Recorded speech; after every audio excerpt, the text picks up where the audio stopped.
পুরীর মন্দিরের ভেতর আজও কি জীবিত স্বয়ং শ্রীকৃষ্ণ? জানুন ব্রহ্মপদার্থর রহস্য।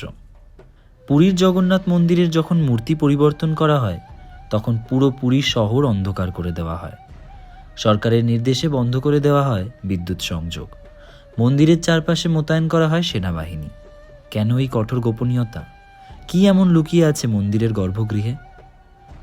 নবকলেবর। এটি সাধারণত ৮, ১২ বা ১৯ বছর অন্তর একবার আসে। যখন পঞ্জিকা মতে আষাঢ় মাস দুবার পড়ে, এই সময়েই পুরনো মূর্তি থেকে নতুন মূর্তিতে একটি অত্যন্ত রহস্যময় বস্তু স্থানান্তরিত করা হয়, যাকে বলা হয় ব্রহ্ম পদার্থ। জনশ্রুতি আছে এই ব্রহ্ম পদার্থ হল স্বয়ং শ্রীকৃষ্ণের হৃৎপিণ্ড, যা আজও স্পন্দিত হয়।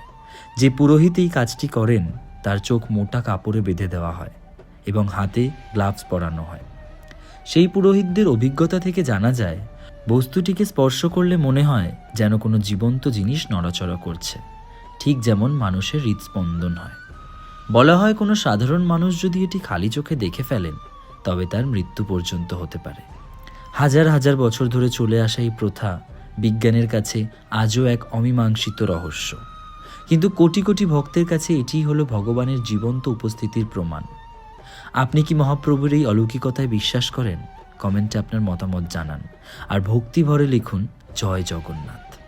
আর এরকম আরও সুন্দর সুন্দর দেবদেবীদের গল্প জানতে হলে এক্ষুনি ফলো করো, কারণ গল্প এখানেই শেষ নয়।